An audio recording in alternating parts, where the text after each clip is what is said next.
Menjelang pendaftaran Capres dan Cawapres 2024 yang dimajukan menjadi 10 hingga 16 Oktober mendatang, baru Anies Baswedan yang sudah memiliki bacawa pres, yaitu Muhaimin Iskandar.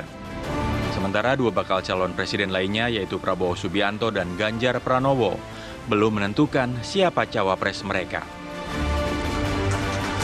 Melihat fakta tersebut, Wakil Ketua Umum Partai Kebangkitan Bangsa Jazilul Fawait menilai jika Pilpres 2024 masih ada kemungkinan diikuti oleh dua poros saja. Pasalnya baru satu poros yang sudah menggelar deklarasi Capres-Cawapres. Poros pertama adalah pasangan Anies Baswedan Muhaimin Iskandar yang diusung Partai Nasdem, PKB dan PKS yang tergabung dalam Koalisi Perubahan untuk Persatuan.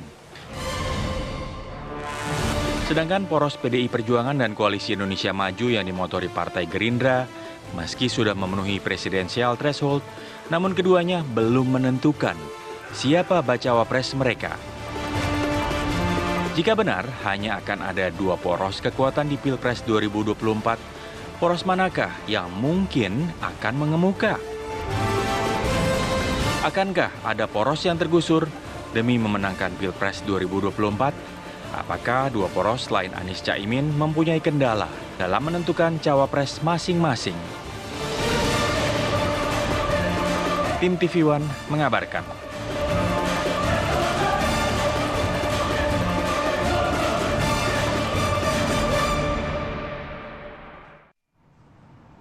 Oke, langsung kita bahas. Sudah ada dua orang analis politik, pengamat politik, Kang Ujang, Bang Ege. Ini yang kita nggak tahu nih suaranya sama atau beda?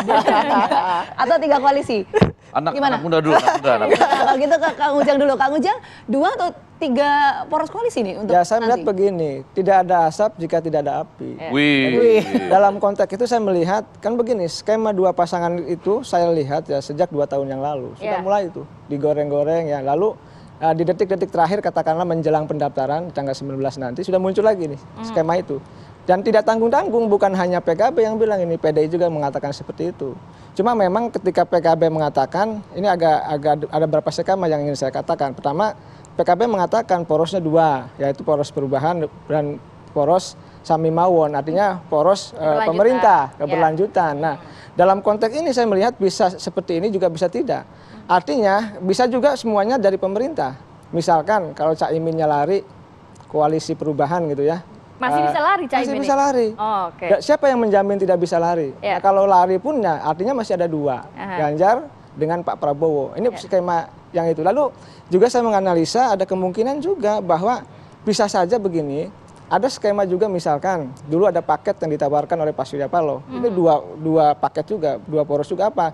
Yaitu Ganjar Anies. Tapi ini kan tidak diterima oleh Pak Lurah lah, kira-kira begitu. Tapi skema-skema ini muncul, apa endingnya seperti apa kita lihat nanti. Artinya potensi untuk dua poros itu mungkin terjadi ya. Dalam politik selalu ada kemungkinan itu. Oke, mungkin terjadi, tapi besar nggak potensi itu? Kan kita bicara potensi. Kalau tadi bicara sama Bang Prof kan 50-50 lah ya, masih 50%, 50%. Politik bukan angka matematik, selalu dinamis dan selalu berubah. Dan ending dari itu semua kan kita lihat nanti ke depan seperti apa. Bang Ege, dua poros atau tiga poros? Kalau melihat nih ya Bang, yang firm kan baru Anies, Caimin.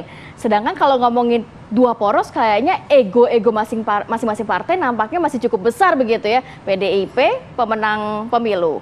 Kemudian juga Gerindra, basis massa cukup kuat. Ini pertarungan terakhir juga Prabowo. Mungkin nggak jadi dua poros? Ya pertama sebetulnya ya kalau kita bahas koalisi ini, kita sama-sama split personality artinya ini. Orang dengan kepribadian terbelah. Karena kan harusnya pemilu serentak tuh nggak ada thresholdnya gitu ya. Jadi kita udah nyerah betul nih.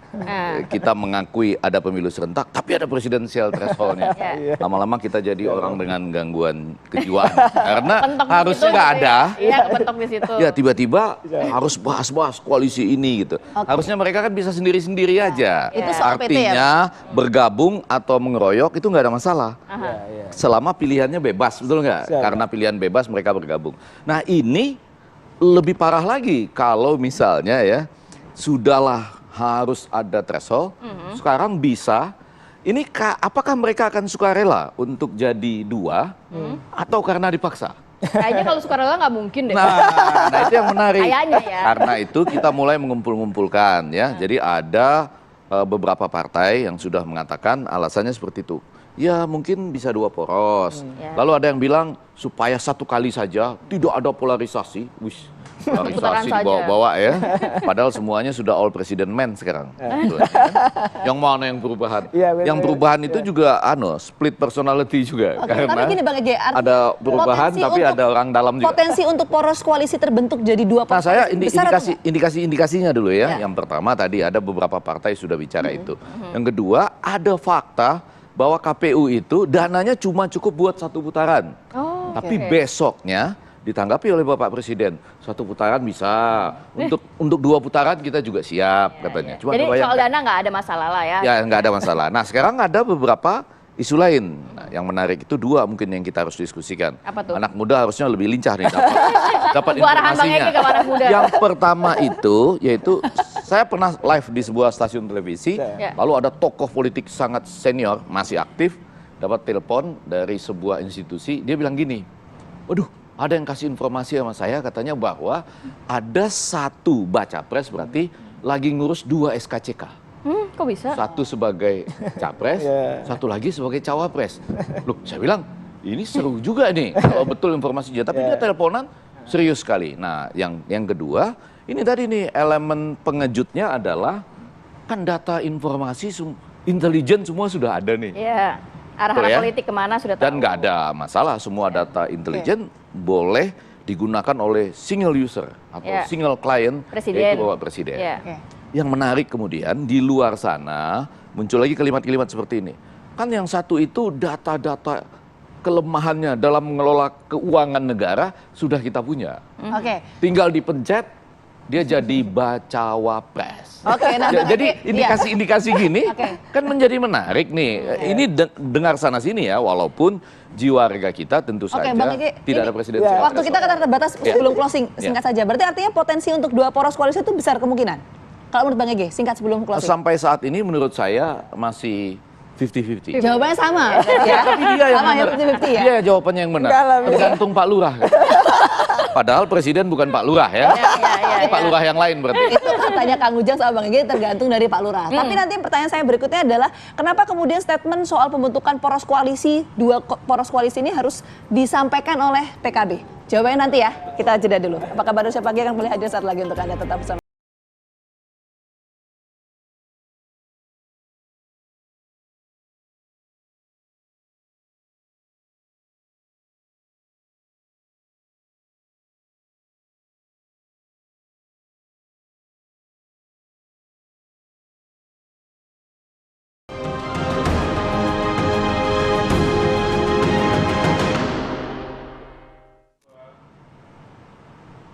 Nah, itu sejumlah kegiatan dari Baca Pres menuju pemilu 2024. Tapi yang menarik lagi, saya akan lanjutkan dialog bersama dengan Kamarati. Ya. Pertanyaan yang menggantung tadi, Tih ya. Nah. Kalau kita lihat kan banyak sekali sejumlah partai politik ya. Tapi kenapa PKB ya, Tih ya? Yang melontarkan. Yang melontarkan itu. Menarik kan untuk kita bahas ya, Tih ya. Langsung saja kalau gitu ke...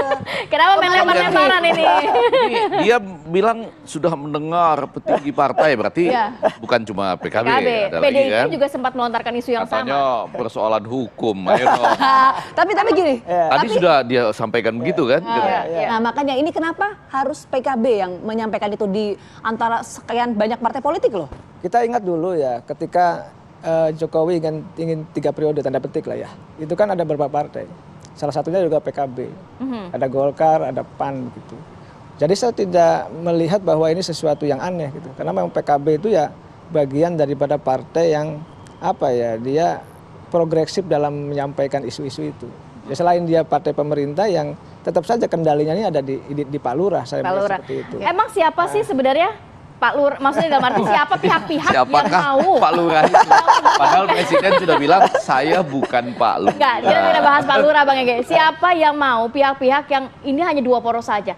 Goalnya kemana? Tujuannya kemana kalau boleh dijabarkan? Ya kalau kita elaborasi dari pertemuan tadi, sebetulnya teman-teman di PKB ini yang mau saya tanyakan kalau kita ketemu itu harapan supaya jadi 2 saja? Itu pertanyaan saya. Atau keluhan? Ya. Kok jadi 2 sih gitu Oh, ya? gitu. Padahal bayangan kita 3 misalnya. Iya. Tapi kenapa dipaksa jadi 2? Karena sekali lagi di dalam PKB dan Koalisi Perubahan ini mudah-mudahan mereka segera menemukan bagaimana ini menggabungkan antara perubahan dengan keberlanjutan. Betul nggak? Iya. Karena kata-kata perubahan masih tetap ingin Oke, dipakai. Bang Ege, gitu ya. sebelum ke sana. Ya. Jadi yang disampaikan PKB ini merupakan keluhan, fakta sesungguhnya atau apa?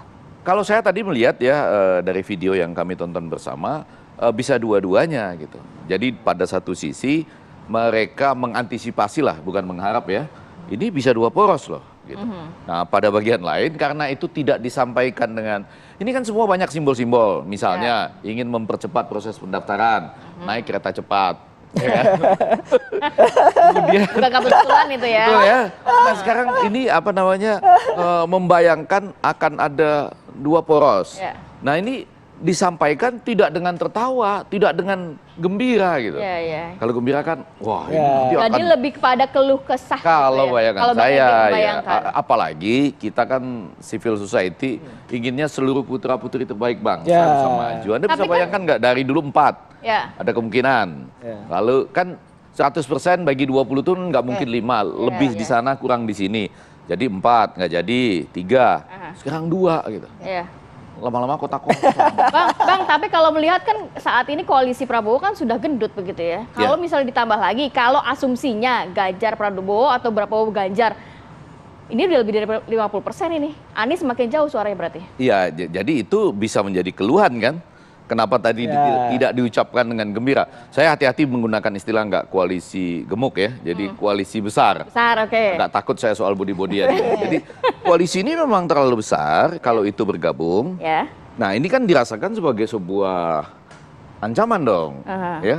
Cuma proses jadinya itu bagaimana gitu. Ini dua-duanya sudah merasa akan presiden. Oke. Nah menjadikan salah satunya cawapres itu kan perlu elemen of surprising itu ya. Jadi apa namanya sesuatu yang mengejutkan. Nah cuma Bapak ini yang tahu tadi gitu Ya. ya kan. Nah ini saya mau ke Kang Ujang loh gitu. Kalau Bang Ege menyampaikan bahwa yang disampaikan oleh PKB ini adalah sebuah keluhan, sementara Kang Ujang menyampaikan adalah PKB adalah bagian dari Pak Lurah. Tadi saya mengutip loh, Oh. dari Ya. Kang Ujang. Ini korelasinya gimana ini? Sepakat ya, itu keluhan dan antisipasi. Karena ketika dilawan koalisi ini kan koalisi tadi besar, kata Bang Prof gitu ya. Artinya kalau kubu Anies dan Caimin ini melawan ini agak berat kalau ini bersatu. Nah, Habis banyak orang bilang habis. Iya, karena begini, ada faktor elektoral ya, artinya berkampanye dan sebagainya, ada faktor non elektoral. Nah, kekuasaan non elektoral ini yang berbahaya dalam politik karena di belakang layar bermain. Ada instrumen-instrumen yang digunakan untuk memenangkan secara non elektoral. Ada persoalan hukum, ya kan? Ya banyak. Ini biasa digunakan pada setiap rezim pemerintahan. Ya biasa negara dunia ketiga seperti ini, permainan hukum digunakan untuk bisa katakanlah menyandra ya, ataupun digunakan untuk mengalahkan lawan politik. Jadi 2 poros ini mungkin akan menggunakan hukum lagi? Ya saya sih melihat dari pemilu ke pemilu seperti itu. Saya punya pengalaman. Berarti ya saya pernah jadi ketua tim sukses juga di ini. Jadi pengalaman. saya paham betul di pileg Dalam dulu. seperti apa? Ya misalkan begini. Saya cerita saja ya. Ketika misalkan incumbent maju di pileg ya. Ini kasusnya pileg dulu yang kecil lah. Ini menggunakan misalkan instruksi hukum, dia menggunakan mohon maaf ya Kapolres untuk menggunakan ya bukan nyari suara sih, paling tidak mengamankan suara. Paling tidak untuk kalau ada money politik yang ketangkep aman lah kira-kira begitu. Karena itu terjadi. Dan ini sebenarnya kan instrumen yang lain misalkan kejaksaan juga dulu digunakan oleh partai politik untuk dalam konteks munasnya gitu. Munas partai itu menggunakan kejaksaan untuk menekan ketua DPD. Iya. Kemarin dulu dan sekarang juga dan di partai tertentu ya, tidak semua partai. Oleh karena itu saya melihat instrumen non elektoral ini yang sebenarnya mengganggu proses demokrasi kita. Sehingga tadi ada keluhannya gitu, ada langkah antisipasinya. Oh kalau kita lawan nih bukan hanya persoalan koalisi yang besar tadi, tapi persoalan non elektoral ini sebenarnya yang di belakang layar, yang sesungguhnya dalam konteks pemilu ya bisa memenangkan kan itu. Ini menarik, Kang Ujang. Ya, kalau misalnya hukum digunakan sebagai instrumen atau tools kemudian dalam proses pemilu ini, kalau menurut Kang Ujang, kemudian dari 3, karena kan sejauh ini yang masuk bursa itu kan ada 3 koalisi ya. Nah itu yang akan tereliminasi siapa dong potensinya? Kalau kayak gitu. Kalau tadi skemanya PKB mengatakan begitu kan akan ada 2 gitu, artinya yang perubahan dan katakanlah yang keberlanjutan begitu. Kalau bahasa Jawanya sami mawon katanya kan. Ya. Nah artinya siapa yang ya artinya kan akan ada peleburan di antara dua kekuatan, yaitu poros Pak Ganjar dan poros Pak Prabowo. Mana yang bisa jadi capres cawapres saya tidak tahu. Tapi kayak sepertinya tadi saya ketemu dengan salah satu petinggi PDIP ya, saya tidak sebutkan namanya, berbicara bahwa ya kelihatannya bisa arahnya dua poros, tapi lihat saja nanti ada persoalan hukum. Oke, mengatakan itu. kita nantikan Bang Ege sedikit untuk masyarakat. Untung ruginya nanti 2 poros, 3 poros ini apa buat masyarakat?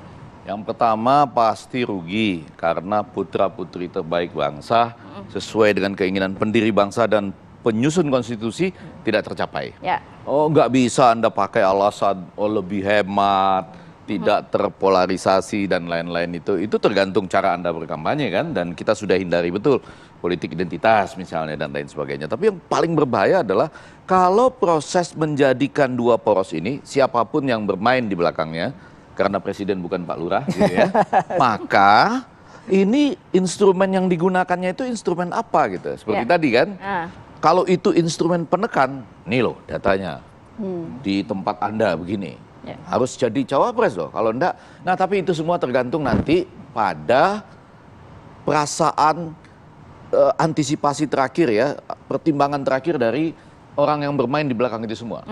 Pak Lurah yang bukan presiden ya. Jadi artinya dia akan lihat karena memegang data, survei dan hal-hal lain. Jadi dia lihat rakyat sebetulnya sedang mau kemana ya. Karena ini semua all president man, bisa saja dia ikut pada saat-saat terakhir memberikan semacam seakan-akan dia memang mendukung pada pihak yang menang. Jadi kalau tiga-tiganya ini dalam genggaman, jauh di mata dekat di hati itu, kan Anda bisa pada saat terakhir memberikan dukungan kemana saja. Lain kalau ini 2 adalah all president man, sementara yang satu benar-benar jauh di mata, jauh di hati. Itu lain. Jadi pekerjaan memudahkan yang 3-3 sudah dalam genggaman. Walaupun belum tentu loh. Begitu terdaftar, mereka sudah capres cawapres, bicaranya lebih bebas kan? Kata-kata perubahan itu diberi makna kan? Kita nantikan ya. Mudah-mudahan. Kita nantikan saat pendaftaran akan 2 atau 3 begitu ya. Baik, terima kasih banyak Bang Ege, Kang Ujang sudah hadir pada pagi hari ini. Sehat selalu. Assalamualaikum. Assalamualaikum warahmatullahi wabarakatuh.